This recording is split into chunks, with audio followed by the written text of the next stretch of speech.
Bonjour à tous, bienvenue dans votre nouvelle émission hors concours, le Zoom. Pour ce premier numéro, nous recevons l'agence Buso Spinelli.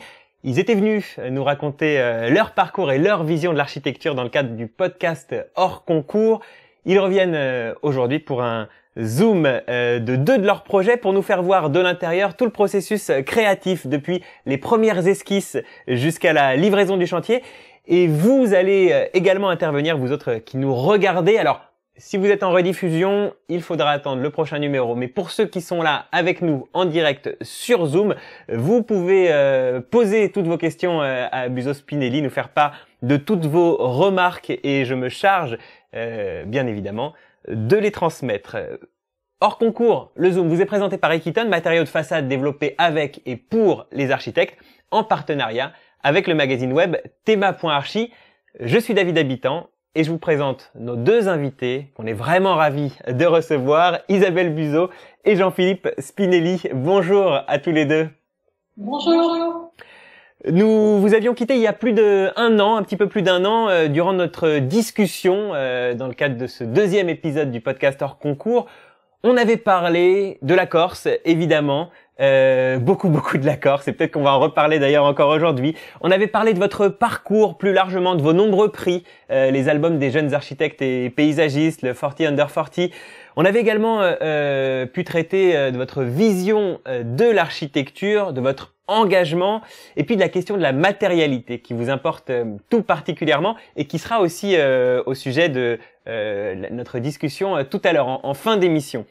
En tout cas, je vous invite vraiment tous à réécouter cette discussion qui était, je crois, assez passionnante. J'avais pris grand plaisir à la mener et en la réécoutant pour préparer notre émission d'aujourd'hui, j'ai pris tout autant de plaisir à l'entendre. C'était le deuxième épisode du podcast hors concours et c'est disponible encore aujourd'hui sur toutes les plateformes de podcast. Vous tapez hors concours sur votre moteur de recherche. Alors depuis, il s'en est passé beaucoup des choses. Il y a eu pas mal de prix notamment. Il y a eu surtout beaucoup de projets. Certains qui avaient été évoqués dans le cadre du podcast hors concours aujourd'hui sont en chantier, voire même livrés, voire même un dont on va pouvoir traiter ensemble dans un instant.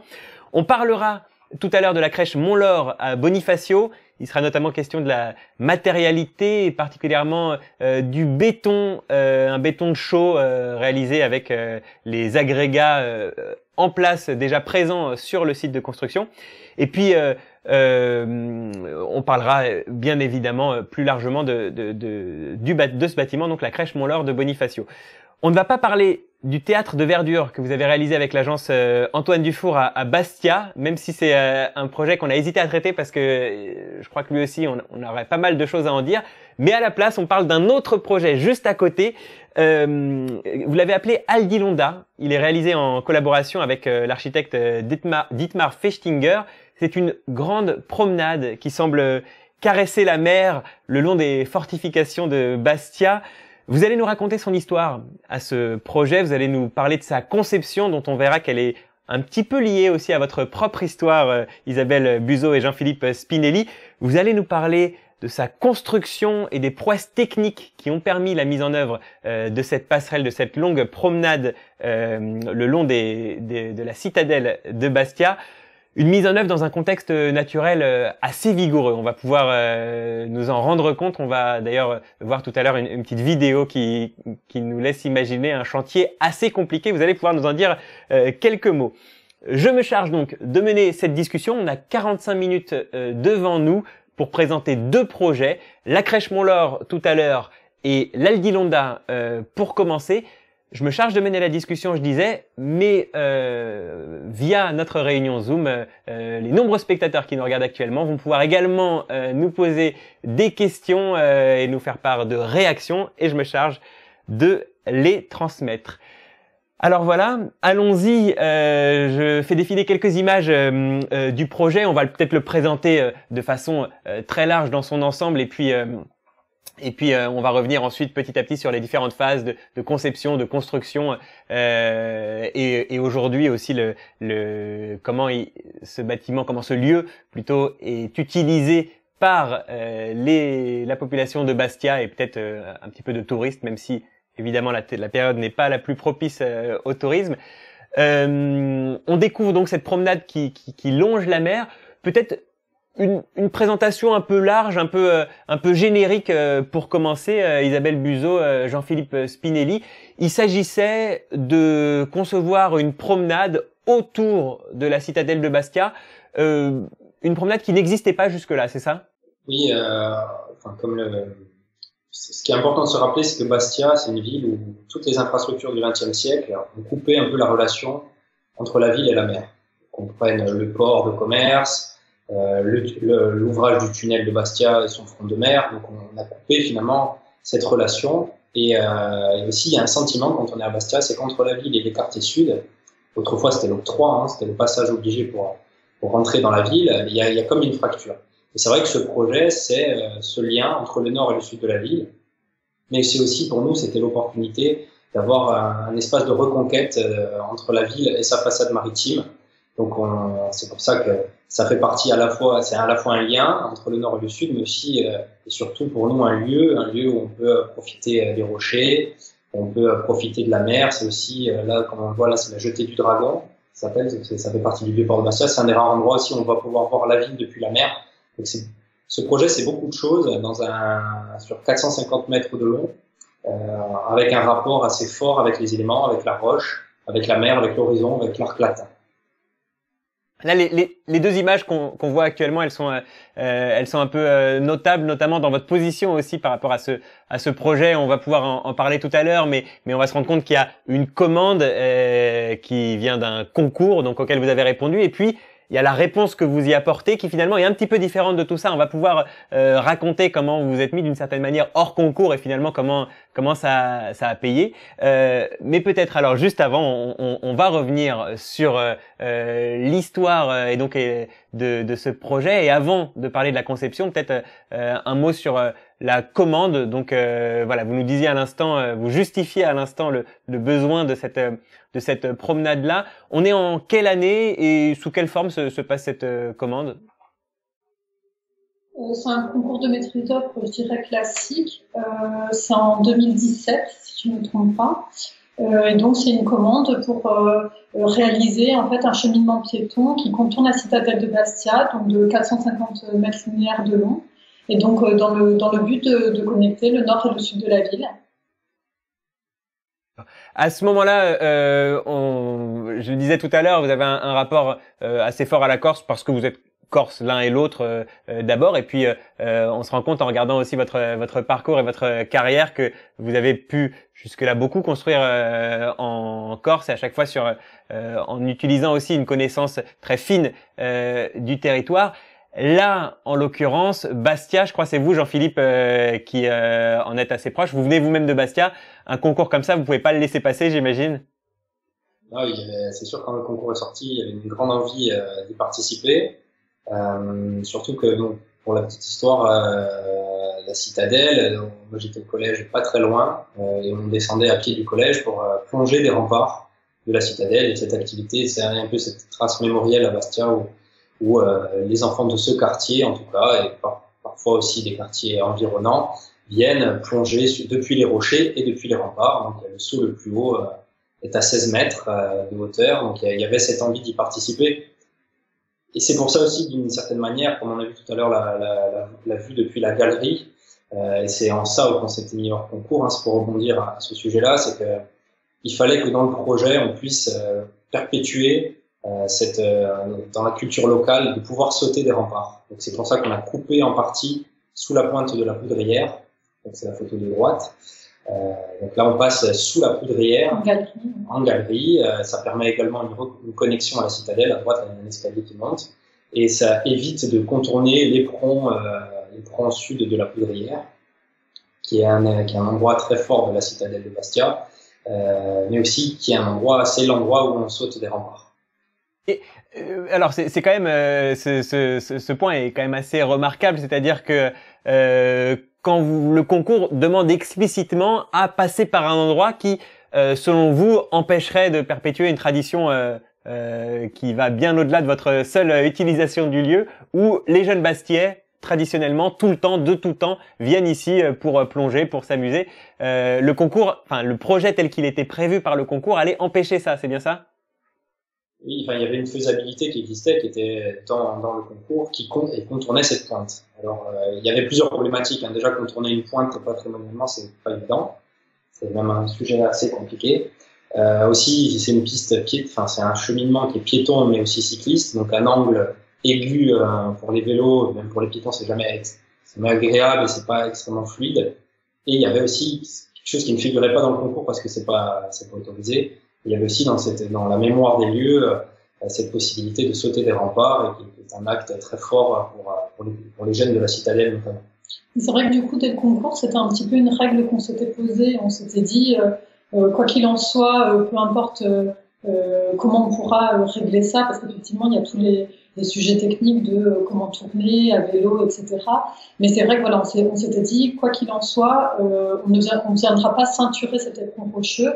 Et c'était pour nous un point fort du projet sur lequel on ne voulait pas déroger.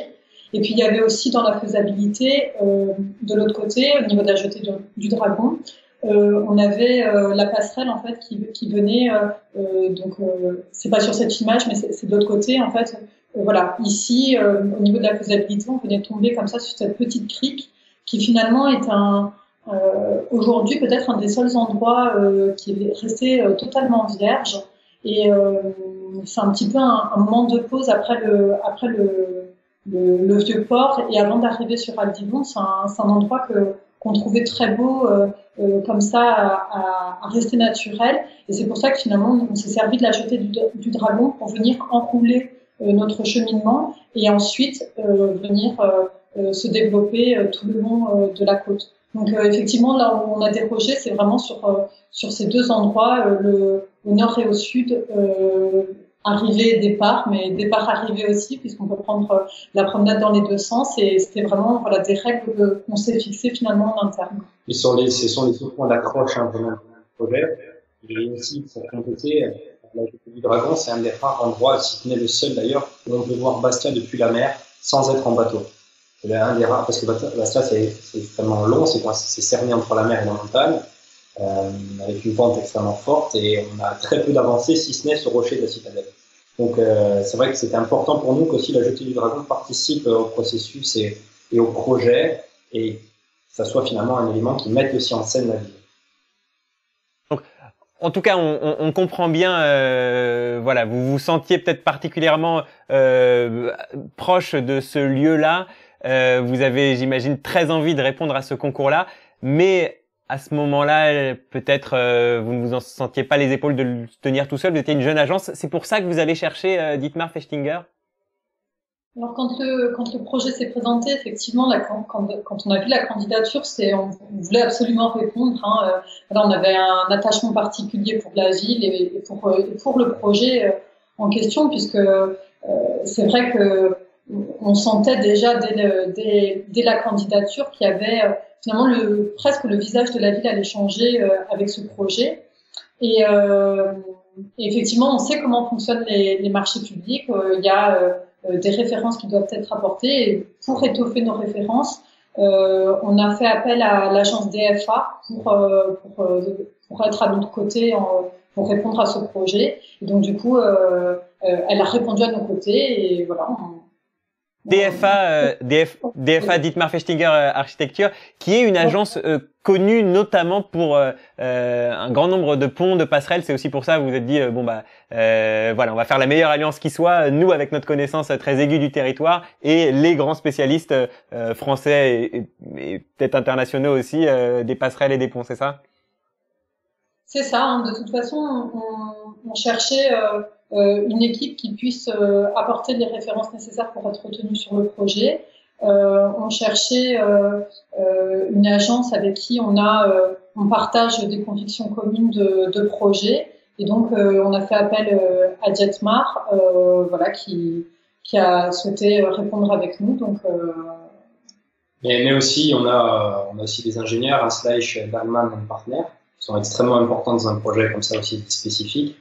On a les paysagistes in situ également sur le projet. Donc, c'était vraiment, voilà, cette envie d'avoir une équipe, évidemment, c'était demandé, mais pluridisciplinaire, où on a partagé, je pense, tous ensemble des convictions pour le projet avec, en effet, nous, on portait aussi, voilà, cette histoire des lieux, et après, le projet s'est fait comme ça de discussion, d'échanges pour voilà apporter la réponse que l'on voit et qu'on a dit aujourd'hui sur alors justement, sur ce point-là, sur les échanges, venons-en maintenant, voilà, le début de la conception finalement, quand vous vous mettez autour de la table avec les différents partenaires que vous venez de citer à l'instant. J'en profite pour citer une question qui vient de nous arriver, c'est Anna qui nous demande si la connaissance du lieu de projet, de son histoire, de la façon dont on l'occupe, est-ce que c'est nécessaire pour imaginer la bonne réponse à une commande? Et peut-être juste pour compléter la question d'Anna, comment est-ce que vous vous êtes positionné au sein du groupement que vous avez mis en place avec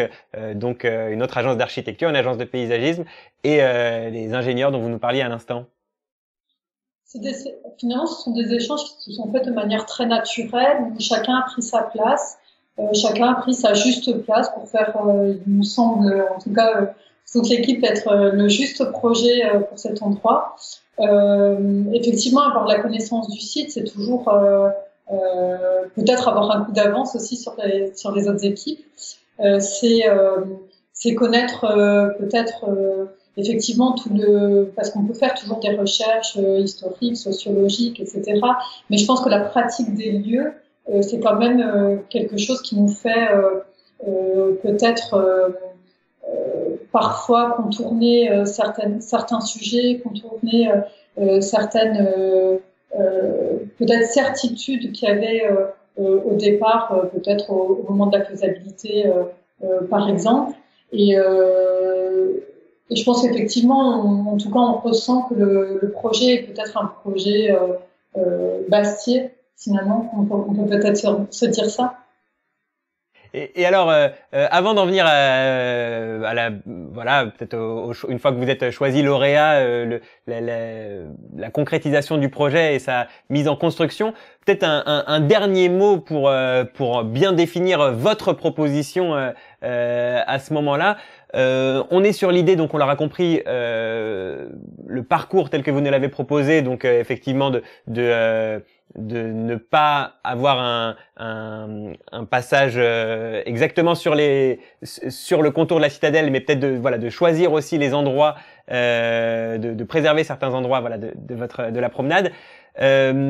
Pour sa matérialité, qu'est-ce qu'il en est? Alors on voit dans les images qui défilent notamment la question du garde-corps qui est traité de façon très très légère avec une succession comme ça de tasseaux verticaux. Vous saurez les décrire mieux que moi. Comment est-ce que tout ça s'est mis en place? Après, enfin, il y a un autre point quand même important. Donc, bien évidemment, il y a les éléments d'accroche, hein, l'entrée sud et l'entrée nord. L'arrivée au nord dans le Vieux-Port et l'entrée sud depuis le front de mer. Il y a aussi cette envie de travailler avec la roche du site, d'être à 5 mètres de hauteur, donc juste en dessous du niveau du démarrage finalement des remparts et de la citadelle. Donc on vient travailler dans la roche, on vient s'intégrer dans cette roche. Donc il y a des passages à la fois en dalle sur roche, là c'est la photo que l'on voit à gauche, et il y a des passages en balcon, on vient vraiment surplomber l'eau, au-dessus de l'eau, où là on a un système de consoles tous les 5-6 mètres à peu près, qui fabrique du coup ce porte-à-faux, des consoles qui sont reliées par des tabliers.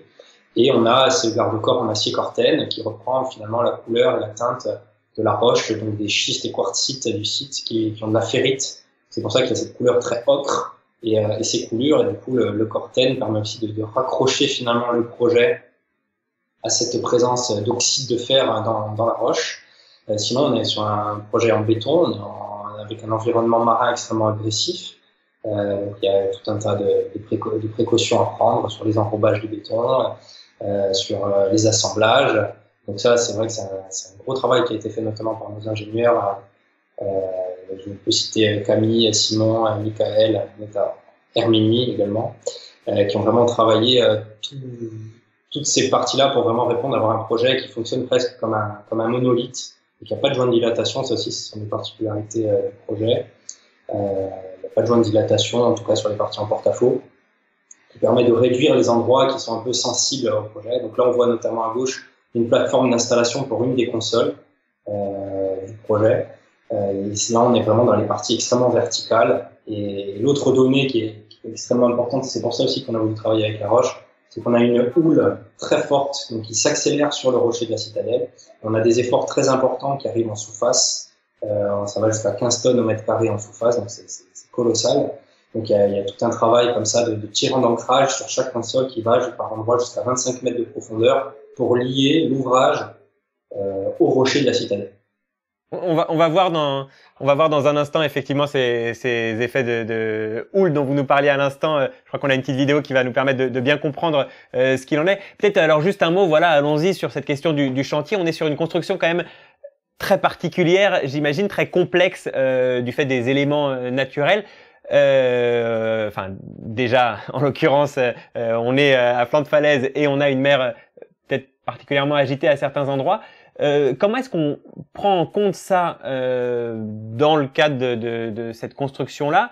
Est-ce que ce sont des données qui sont définies, qui sont connues de tous et sur lesquelles on a une manière type de travailler, ou bien est-ce que c'est voilà, avec les ingénieurs, avec les architectes, avec toute l'équipe avec qui vous travaillez, aller sur place et se rendre compte concrètement des éléments et réfléchir à des astuces, à des dispositifs pour permettre tiens, on va voir la vidéo là tout de suite, voilà, pour permettre de pouvoir faire un chantier dans cette condition-là. Voilà, je crois qu'on a le Et donc là, on est sur de la mer agitée. Hein. C'est pas une grosse tempête comme on peut les avoir quand on a des grosses tempêtes. Je sais pas si on peut imaginer ça, mais quand la vague frappe et monte, elle passe au-dessus des remparts. Donc c'est assez impressionnant. Hein. Donc dans ces moments-là, le bilan sera fermé, c'est prévu. Non, mais oui, c'était une donnée très importante du projet, qui était vraiment inscrite dans le cadre de la consultation. Mais quand même, après, dans le développement du projet, notamment dans la partie études, il y a eu des essais qui ont été faits en bassin avec Océanide. On a refait Océanide s'est occupé de refaire le site de la citadelle en 3 dimensions, une maquette au 23 centièmes, qui a permis de faire des essais à la vague et de mesurer finalement les moments, donc les efforts qu'on pouvait avoir sur la passerelle à des endroits stratégiques. Et donc, en effet, en faisant ça, on s'aperçoit qu'il y a des endroits où il y a des effets de concentration de mer et des endroits qui prennent plus d'efforts que d'autres. Mais en général, c'est vrai que le rocher de la citadelle accélère fortement les effets de houle. Et c'est pour ça aussi que dans le projet, il y a cette partie en caillebotis qui est plutôt à l'arrière, qui est adossée à la roche, qui permet de laisser passer la mer pour réduire finalement les efforts en surface sur la passerelle. C'est vrai que les images qui étaient plus impressionnantes, c'était de voir finalement ces personnes qui étaient suspendues comme ça à des cordes et qui travaillaient avec cette eau qui venait les lécher finalement. Et c'était très beau à voir et très impressionnant et effectivement très technique aussi. Donc c'est vraiment un chantier qui était très particulier. Oui, c'est un chantier qui est très fort, très prégnant. Et c'est vrai que c'est toujours assez compliqué quand on le voit finir le projet, et même quand on le voyait en image, en perspective, c'est comme ça un cheminement qui s'enroule, qui se déroule sur la roche, qui ondule finalement le long de la roche et le long des remparts. Quand on le regarde depuis la mer, c'est un trait relativement fin, avec un nez de 27 cm d'épaisseur en béton. Et quand on l'a construit, pour avoir ce résultat de projet qui paraît presque assez simple, presque évident, enfin, en tout cas aujourd'hui, mais finalement ça demande énormément de moyens pour le faire fonctionner et pour l'ancrer, pour l'accrocher à ce site, à cette géographie, à cette géologie. Mais alors justement, comment est-ce qu'on arrive à prévoir, à anticiper un chantier pareil? Est-ce que ce sont des entreprises spécialisées qui travaillent spécifiquement sur ce type de situation particulièrement complexe? Est-ce que c'est vous, dans votre expertise, vous avez réussi à vous documenter là-dessus, à pouvoir anticiper tout ce que ça allait amener comme particularité sur la mise en œuvre? Est-ce que c'est normé peut-être aussi des chantiers dans des conditions pareilles? Comment est-ce qu'on se prépare à construire sur la citadelle et sur les rochers qui entourent la citadelle de Bastia?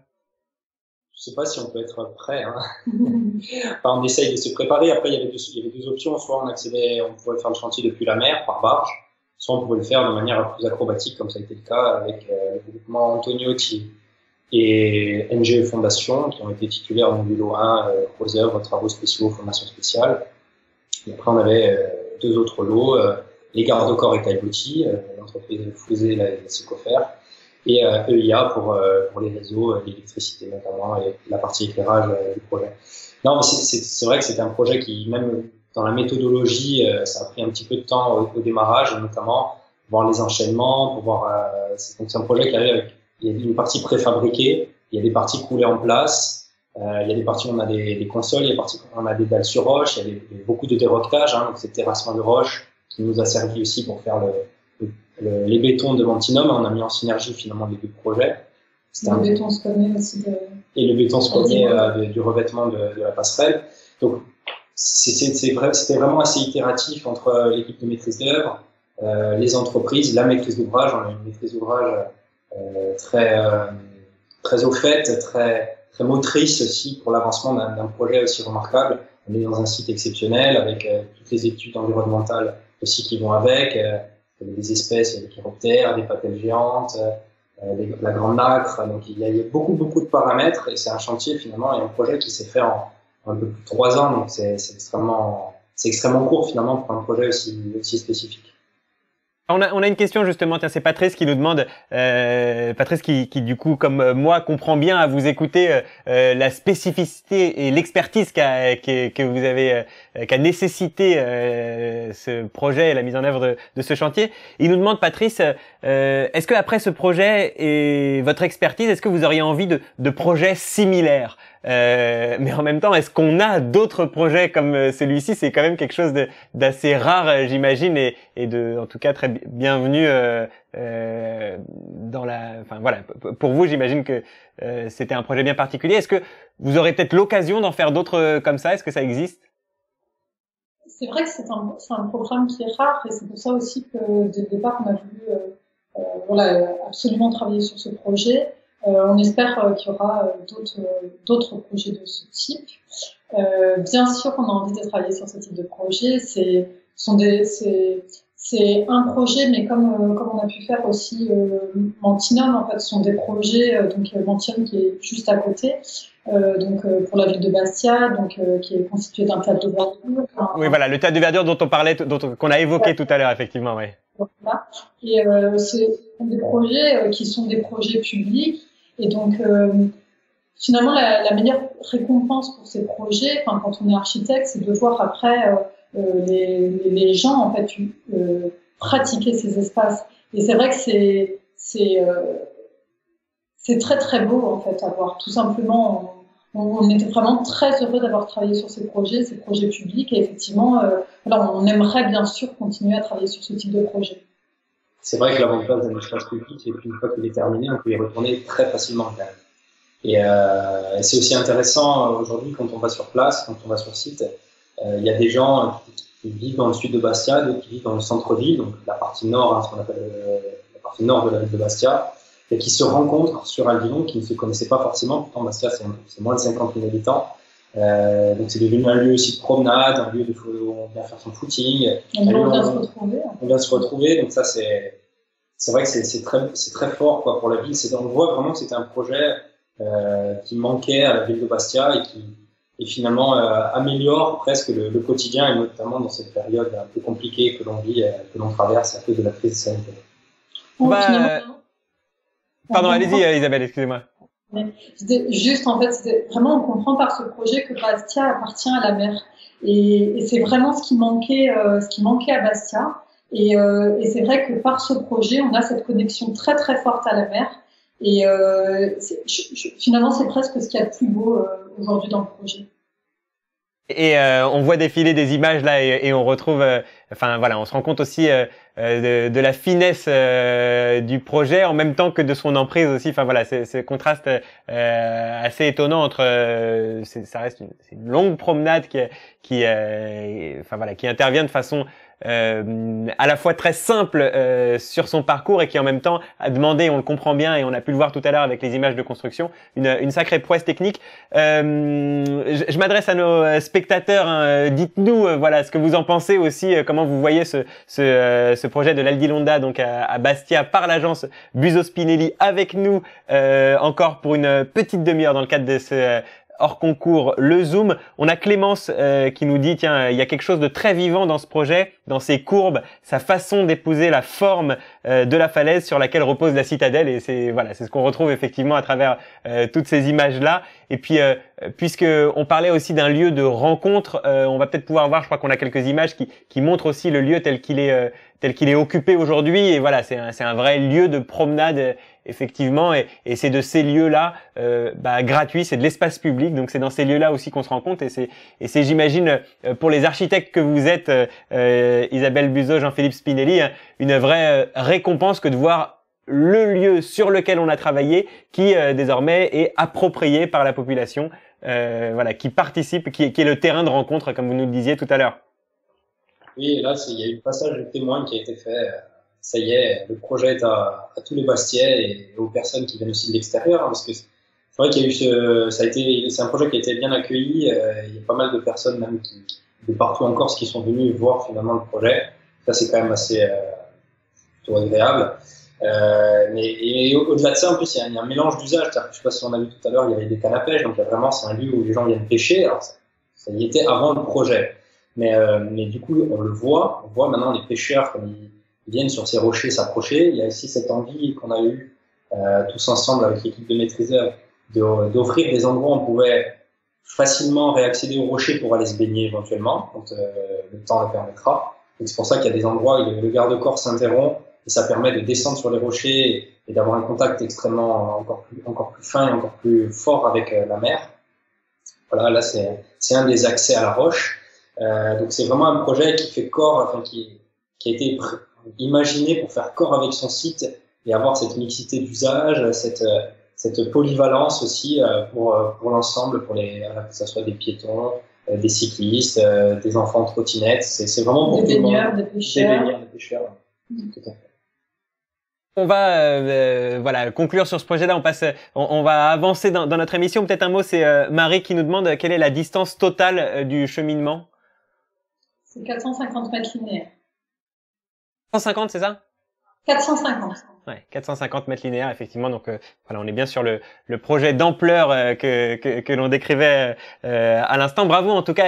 Et juste à côté, je le rappelle, on a cet autre projet dont vous nous parliez, ce théâtre de verdure, dont je vous laisse nous redire le nom. J'aurais peur de mal le prononcer.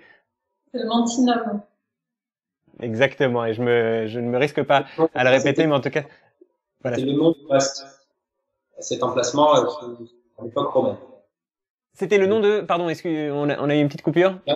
Qui préexistait avant la construction réellement de Bastia, mais sous la période romaine.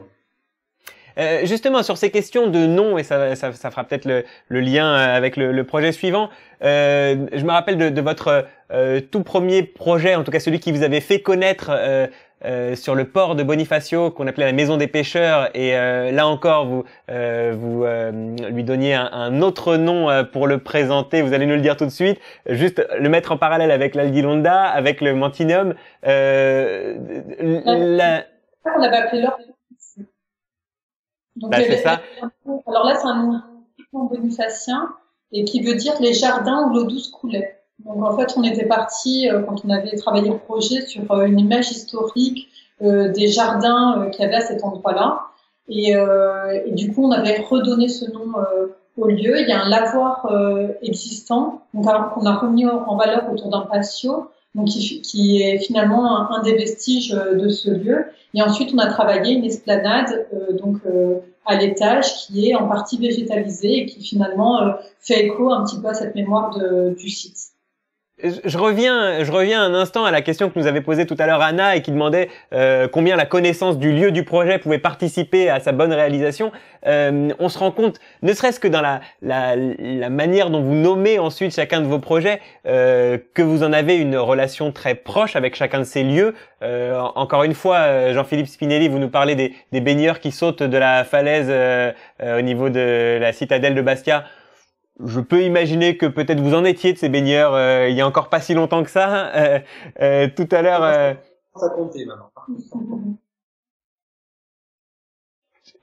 Oui, disons qu'il y a, il y a prescription. Voilà, ça reste entre nous. Et tout à l'heure, à l'instant, on parlait de cette maison des pêcheurs qui se situait juste à côté de votre, enfin qui se situe juste à côté de votre agence à Bonifacio. Tout de même, j'entends bien qu'un architecte peut concevoir des projets partout à partir du moment où il a une bonne connaissance du lieu, mais vous aurez toujours 3 longueurs d'avance quand il s'agira de concevoir à Bonifacio, encore une fois, ou à Bastia, qui sont 2 villes qui vous sont chères, qui sont chères à votre duo.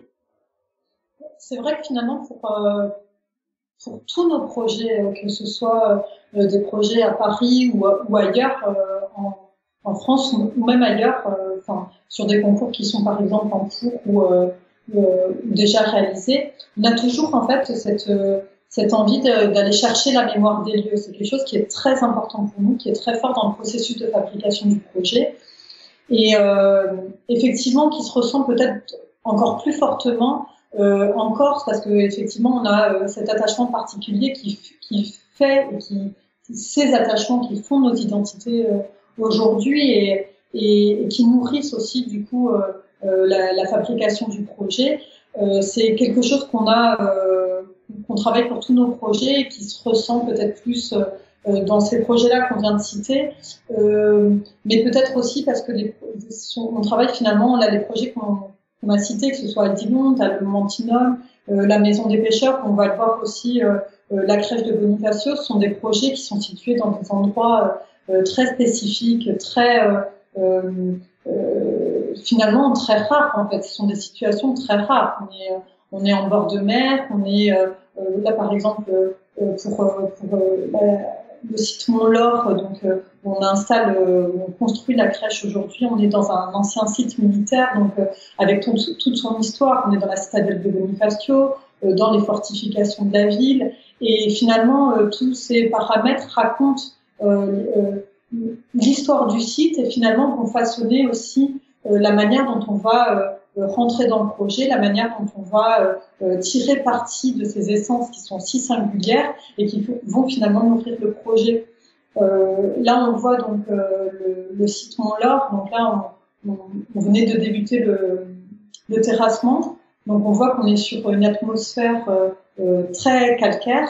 On est dans le calcaire. On a en toile de fond 2 moulins à vent qui montrent que le site finalement est toujours très très très vanté. En fait, il y a beaucoup de vent sur ce site et il y a ces moulins à vent qui sont des vestiges de calcaire comme ça qui se dressent en toile de fond pour notre projet. Donc finalement, ce sont des situations de projet qui sont très très fortes. Encore une fois, vous évoquez la pierre calcaire. Alors, on va venir à ces questions de matérialité sur ce projet de la crèche de Bonifacio, la crèche Mont-Laure. Mais alors, peut-être d'abord de façon plus générique, encore comme on l'a fait tout à l'heure avec l'Aldilonda. Un mot sur le projet, sur la commande, sur le contexte. Voilà, il s'agit de densifier un site pour y intégrer une crèche. Quelles sont les contraintes, quels sont les enjeux qui vous sont soufflés à ce moment-là? Ce qui est important, c'est qu'on est dans la haute ville de Bonifacio, sur la presqu'île, dans un ancien site militaire là aussi. C'était la caserne Mont-Laure. C'était ce site. Donc il y avait la caserne génoise, la caserne française, et donc là on est à l'extrémité ouest du site militaire. Et donc il fallait créer une crèche. Donc il y a cette volonté de la maîtrise d'ouvrage de conserver la crèche en ville et non de la renvoyer en périphérie.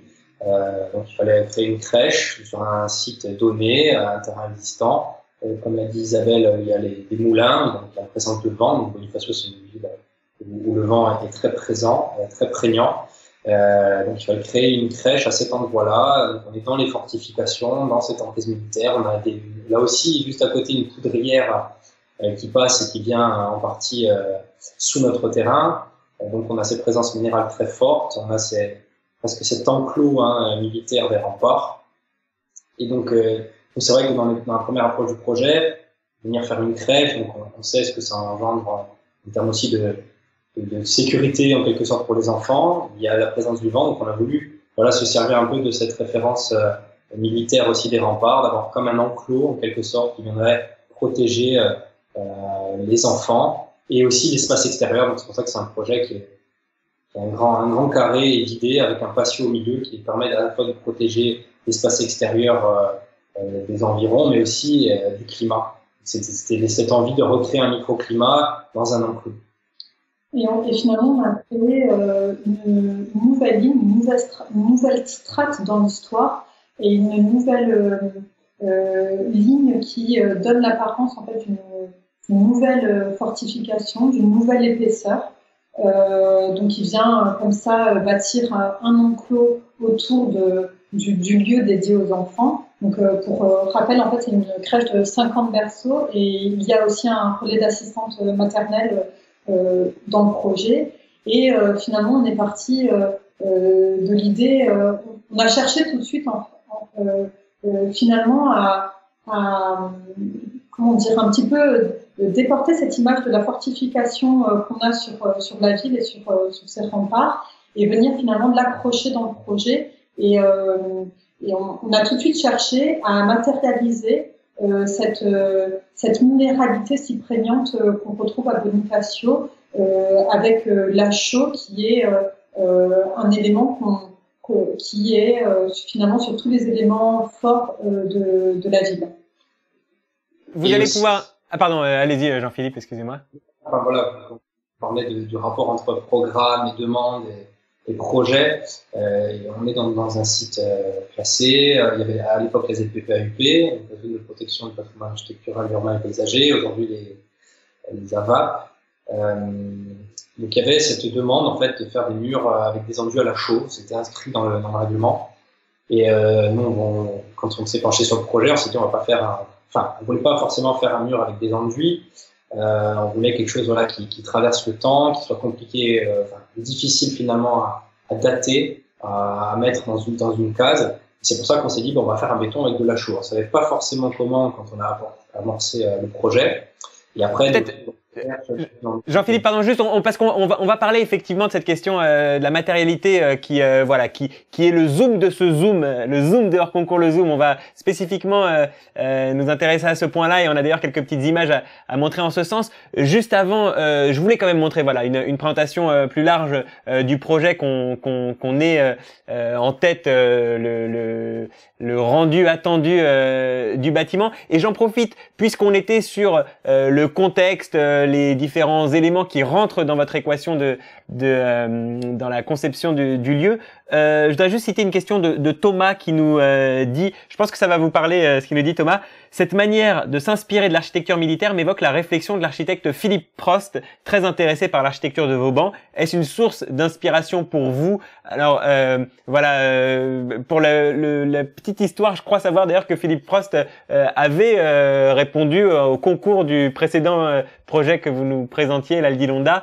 Et de toute façon, c'est sûr que lorsqu'on a une fortification de Vauban avec un travail de réinterprétation ou de réaménagement plus contemporain à y amener, la figure de Philippe Prost est jamais trop loin. Ça vous parle? C'est une référence pour vous importante? Oui, c'est une référence pour nous importante. Après, c'est vrai qu'on a quand même beaucoup d'architectes, qu'on admire pour ce qu'ils sont et pour ce qu'ils font et qui participent en fait en soi à notre relation à l'architecture finalement tout simplement et on aime beaucoup en l'occurrence le travail de Prost. Ça me paraissait pas anodin en tout cas de le citer à ce moment-là. Donc on a vu effectivement une image du projet, on pourrait en dire tant et je dis sans le dire parce qu'on n'a pas le temps d'évoquer, mais je pense qu'il y a une question aussi d'espace public qui pourrait être intéressante de traiter quand on voit le traitement de l'entrée là sur l'image de synthèse que vous nous aviez fournie, et puis qui peut peut-être rappeler un petit peu ce que vous nous disiez sur le précédent projet, mais n'allons pas sur ce terrain-là puisque vous parliez, Jean-Philippe Spinelli, des questions de matériaux, et c'est là-dessus que j'aimerais bien vous interroger. Encore une fois, je sais que c'est un sujet dont on avait pu parler lors de notre premier entretien dans le cadre du podcast hors concours il y a 1 an et demi. La matérialité, la roche, la minéralité très forte dans ces contextes de Corse.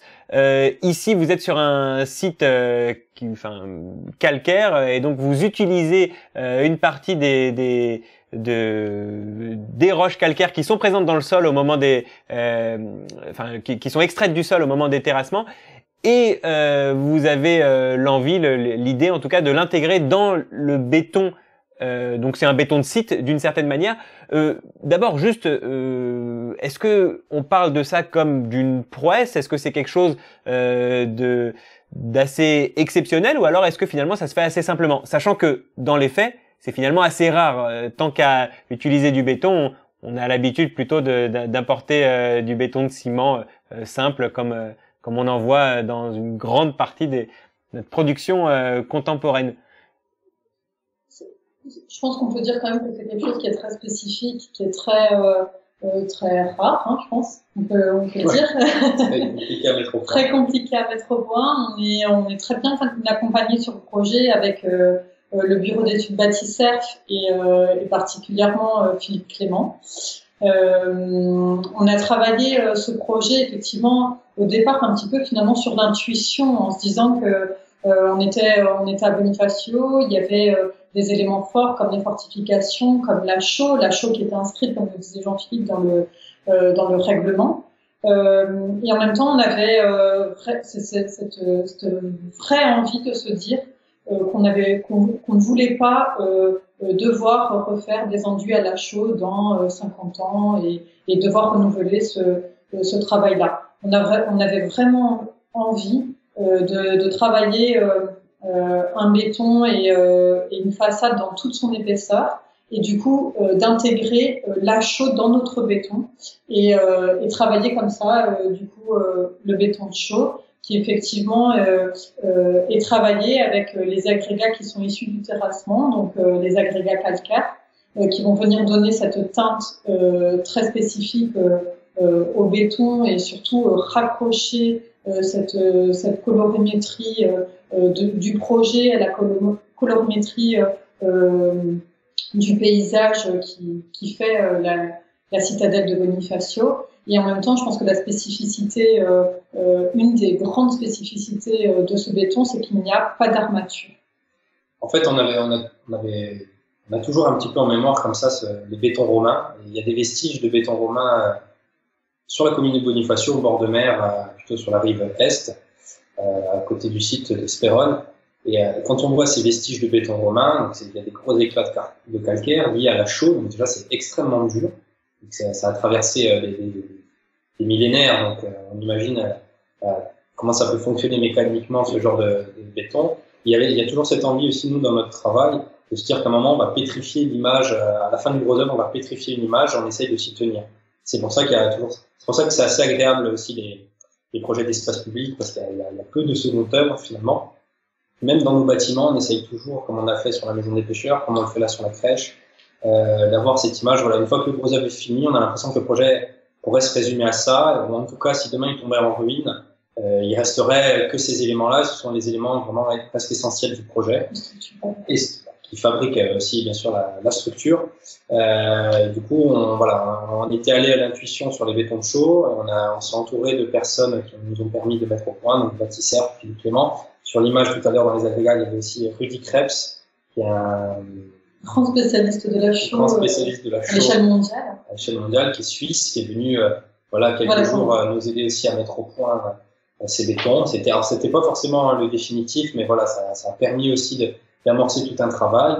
Et comme vous le disiez, ce qui est important aussi de rappeler, c'est des questions des filières, des matériaux, des provenances. On est sur une île, c'est très compliqué. On a un tissu industriel qui est plus que limité. Donc, qu'est-ce qu'on a, avec quoi on peut fabriquer aussi quelque chose?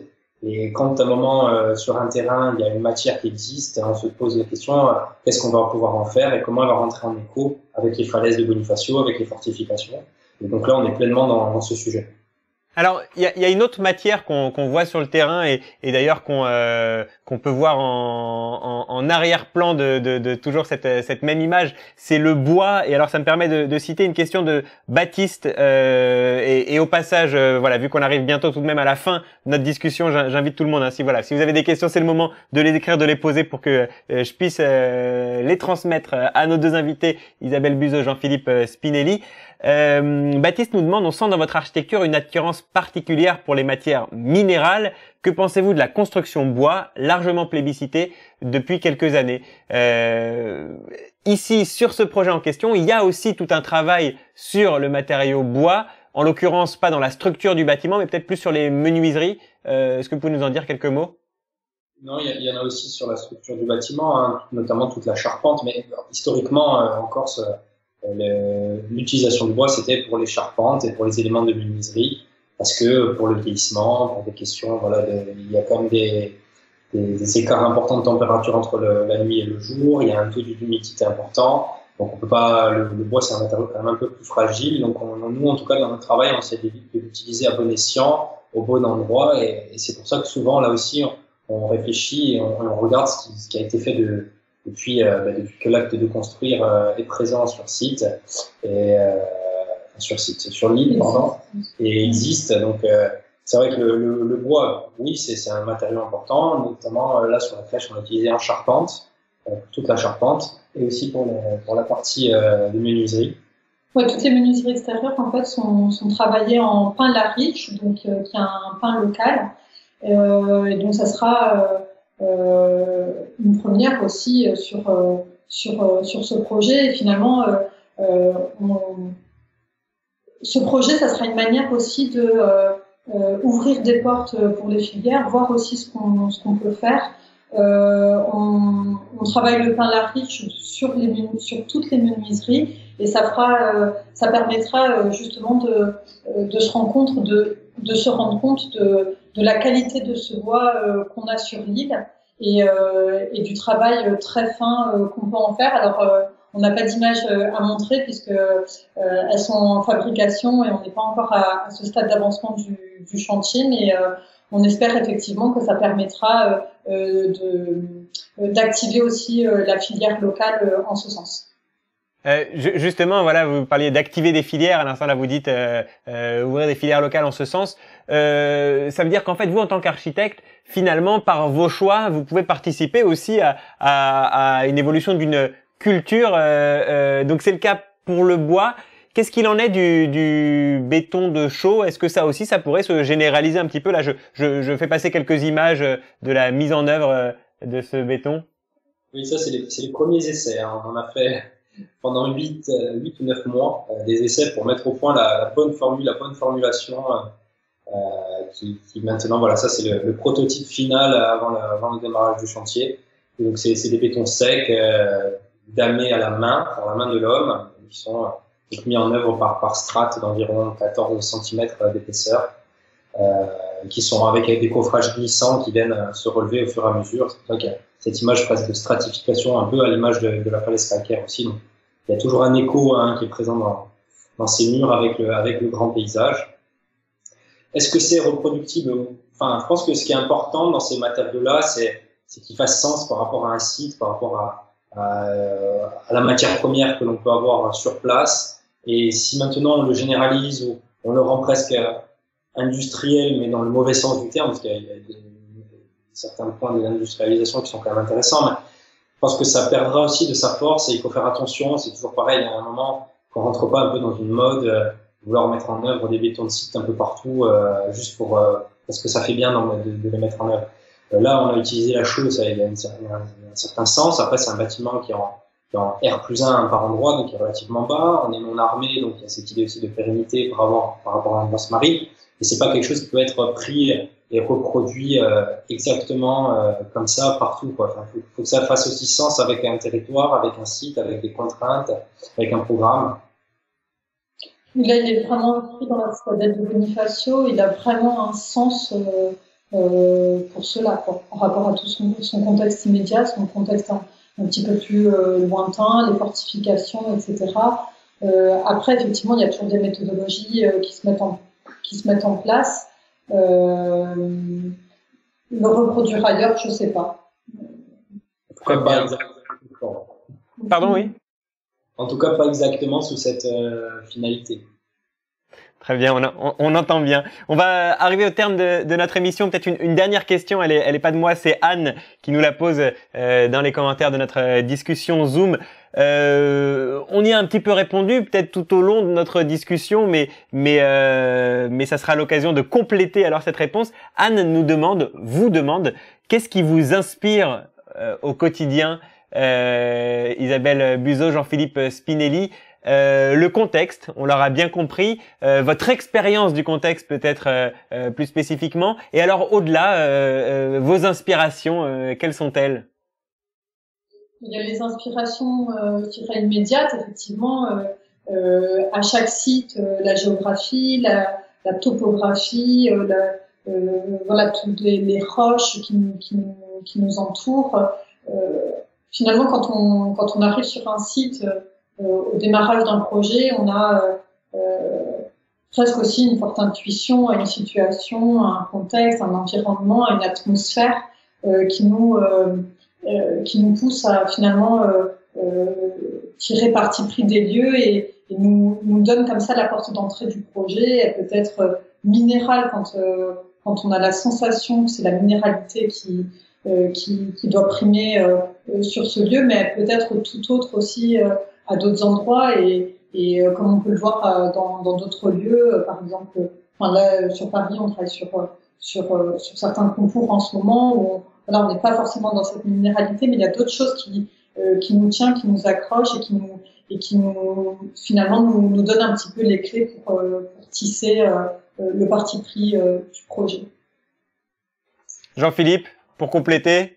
Oui, pour compléter, c'est vrai qu'on a toujours envie quand on aborde un projet. Donc là, c'est vrai qu'on a plutôt regardé des équipements publics ou de l'espace public. Mais même, il y a d'autres questions qui nous intéressent. Ce qui est important, voilà, c'est d'avoir cette variété de programmes, cette variété d'échelles, cette variété de territoires aussi, pour à chaque fois réinterroger la commande, se questionner, voir qu'est-ce que nous on peut apporter, ou par un regard qui est différent, parce qu'on n'a pas aussi, on essaie de pas avoir de réflexe.